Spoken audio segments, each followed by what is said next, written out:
बिस्मिल्लाहिर्रहमानिर्रहीम।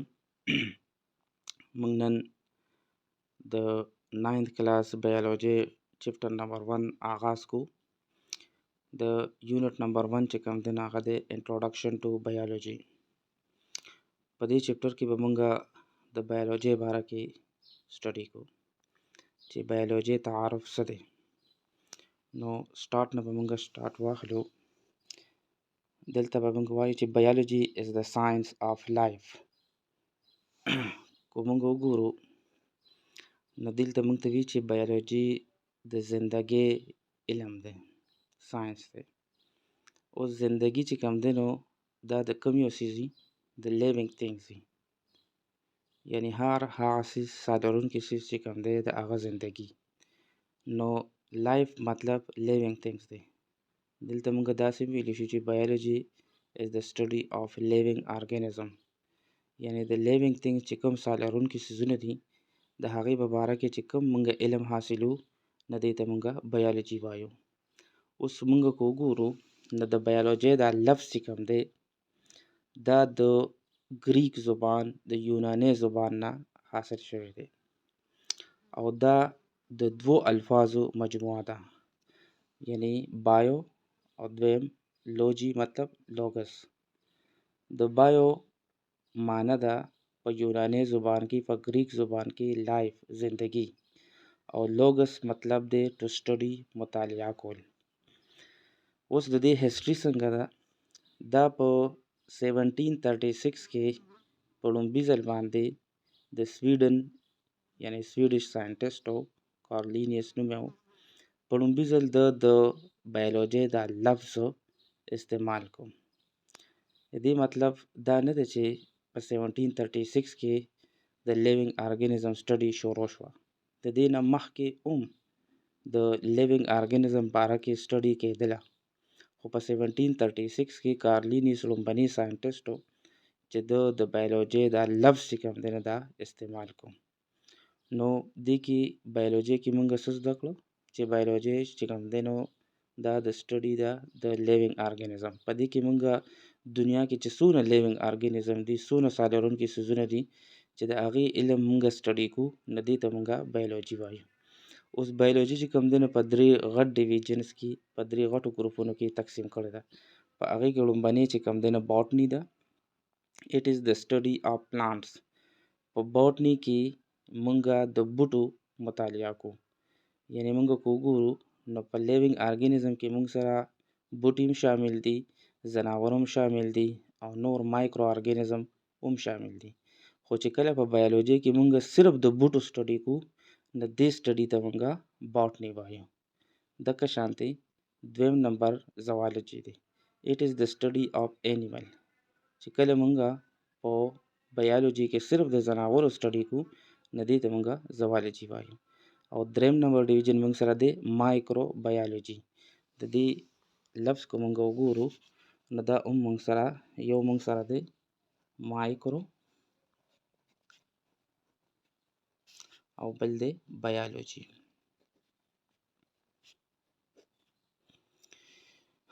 مایکرو مطلب ویری سمال، ډیر لوکي، یا ورته موږ تینی هم وایو. او بایولوژي موږ ویلو چې دا دی لیوینګ ارګانیزم سټډي. اوس د دې لوکي مطلب دا نه دی چې لکه مطلب میږي شو ډیر لوکي، نه، بلکې که موږ وګورو نو داسې لیوینګ ارګانیزم هم موږ سره موجود دي چې هغه دومره واړه دي چې هغه موږ ته په عام سترګه په نظر باندې نه راځي، هغه صرف موږ د مایکروسکوپ په مدد سره لیدی شو. نو هغه لیوینګ ارګانیزم چې هغه موږ ته په عام سترګه په نظر نه راځي او صرف د مایکروسکوپ په مدد سره موږ وینو، دغه لیوینګ ارګانیزم ته موږ مایکرو ارګانیزم ورته وایو.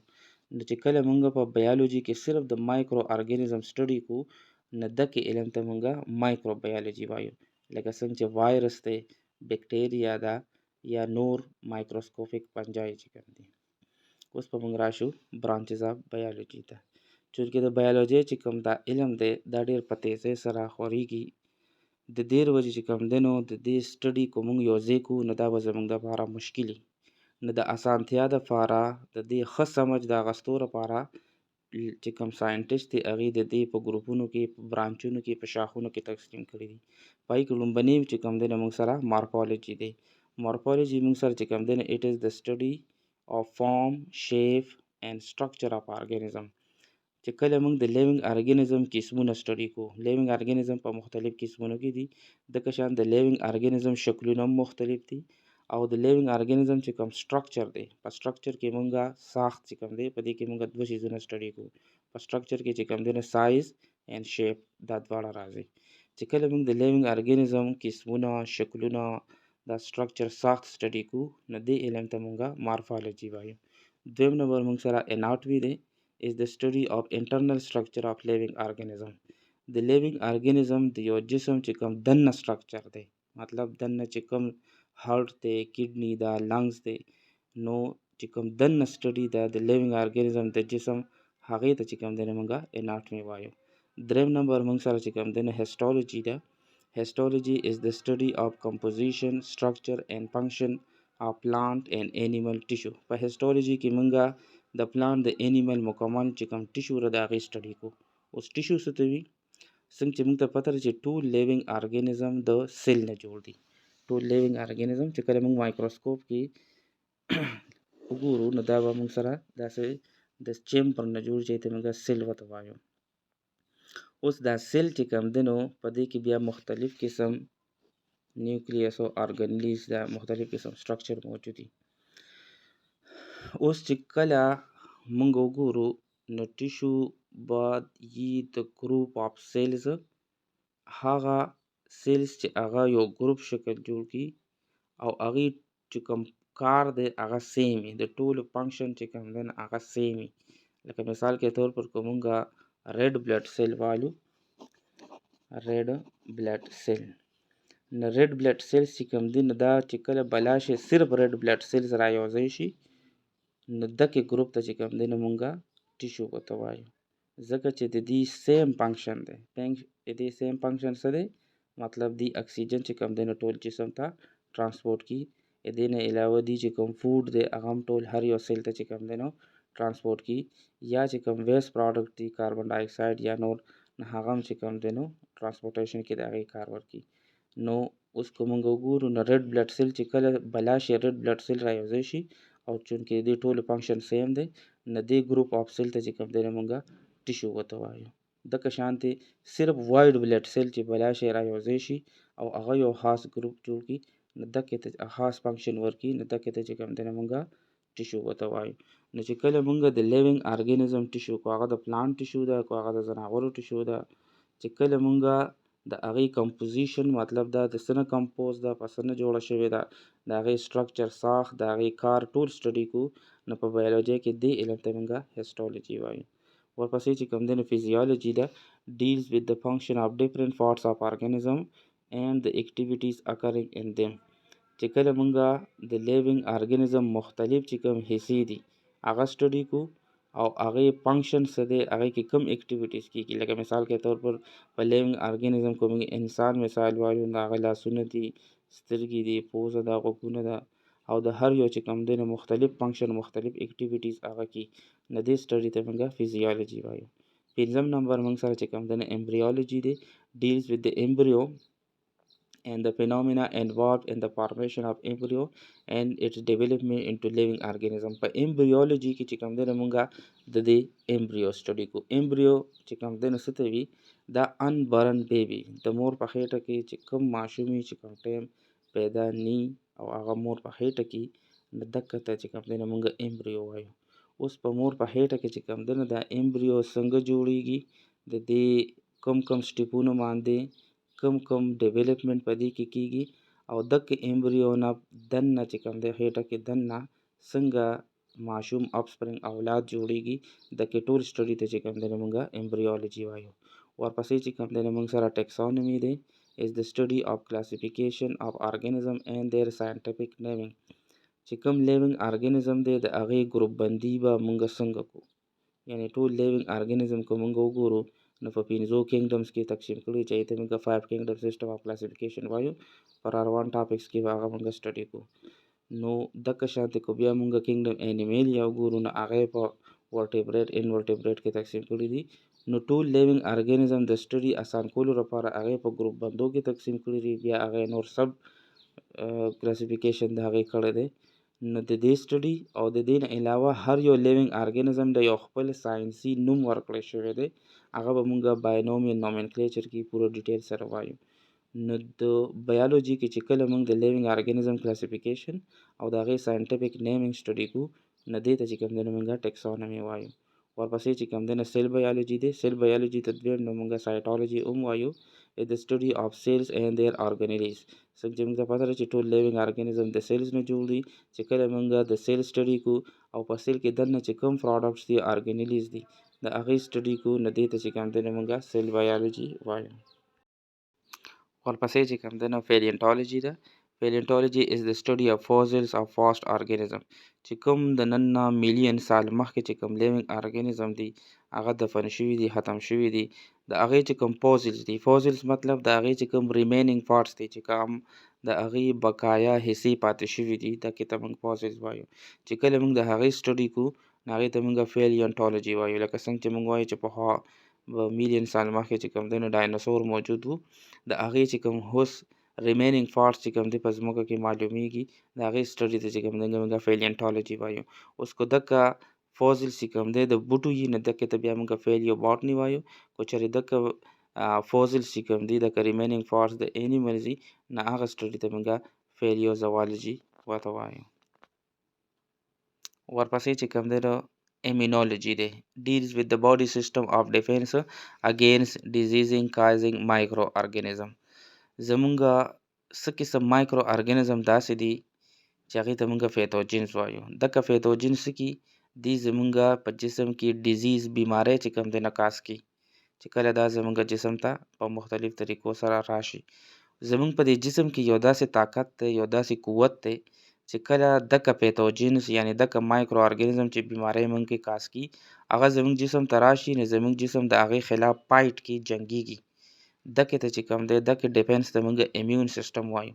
او چې کله مونږ په بایولوژي کې امیون سیسټم سټډي کوو نو دې ته مونږ امیونولوژي وایو. ورپسې مونږ سره چې کوم دی انټومولوژي دی. ډیلز وذ د سټډي آف انسیکټس. چې کله مونږ په بایولوژي کې صرف د انسیکټس یعنی د حشرات سټډي کوو نو دغې ته مونږ انټومولوژي وایو. ورپسې جینیټکس ډیلز وذ د سټډي آف ټرانسمیشن آف کریکټرز فرام پیرنټس ټو آفسپرینګ. څنګه چې مونږ ویلي وو چې زمونږ په سیل کې چې کوم ډي ان اے ده، ډي ان اے چې کوم دی نو موږ سره هیریډیټي میټیریل دی، وراثتي مواد دي. په دې ډي ان اے کې هغه ټول معلومات موجود دي چې کوم د مور او پلار نه اولاد ته منتقل کیږي. دغه خصوصیات چې د مور او پلار نه اولاد ته آفسپرینګ ته چې کوم ټرانسفر کیږي، منتقل کیږي، چې کله موږ د دې سټډي کوو نو دې ته موږ جینیټکس ورته وایو. بیا ورپسې موږ سره بایوټیکنالوژي ده. په بایوټیکنالوژي کې چې کله د انسان د بینیفټ پیدې لپاره د ویلفیر فلاح دپاره مونږه د لیوینګ ارګانیزم استعمال کوو نو دغې سټډي ته مونږ بایوټیکنالوژي وایو.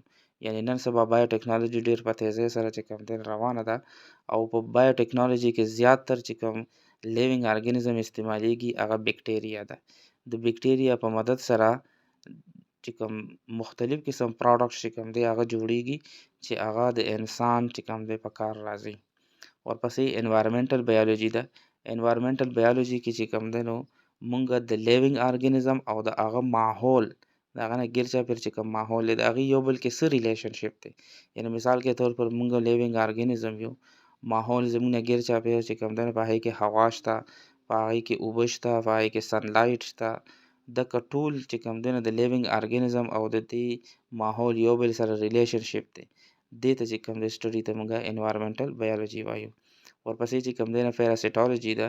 په پیراسیټالوژي کې چې کوم دی نو مونږ د سټډي آف پیراسایټ اینډ آل اسپیکټ آف پیراسیټیزم، په دې کې مونږ د پیراسایټ سټډي کوو. پیراسایټ مونږ سره هغه ارګانیزم دي چې هغې بل لیوینګ ارګانیزم نه خوراک حاصلي او هغې ته نقصان رسي او ځان ته پیدا حاصلي.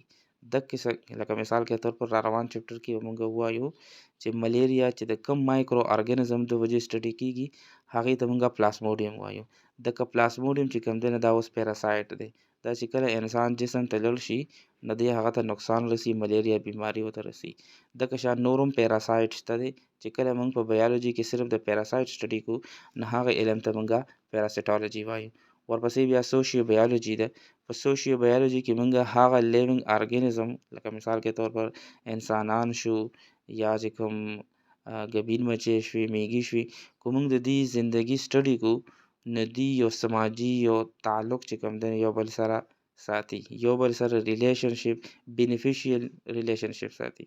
یعنی که تاسو د میږو په باره کې وګورئ نو میږو چې کوم دی یو خپل غټ خانداني په هغې کې څه کسان چې کوم دی صرف خوراک پسې ګرځي، څه کسان چې کوم دی هغوی صرف بچي راوړي، څه کسان چې کوم دی هغوی صرف د کور کنستو چې کوم سوړي دي هغه کني راکني. نو ټول د یو بل چې کوم دی بینیفیشیل یو بل سره چې کوم دی مدد کوي، یو بل تعلق جوړي. نو دې تعلق ته چې کوم دی موږ سوشیو بایولوژي وایو. ورپسې چې کوم دی فارماکالوجي دی. فارماکالوجي کې موږ د ډرګز سټډي کوو. په دې کې موږ چې کوم دی مختلف قسم ډرګز چې کوم ادویات دي هغه څنګه جوړیږي، د هغه چې کوم موږ استعمال کوو هغې بریک ډاون څنګه کیږي، هغه زموږ په زندګۍ باندې څه اکټیویټیز څه اثرات لري، د دې ډیلیوري څنګه کیږي. مطلب د ډرګز باره کې مکمل سټډي چې کله موږ کوو نو دې ته موږ فارماکالوجي وایو.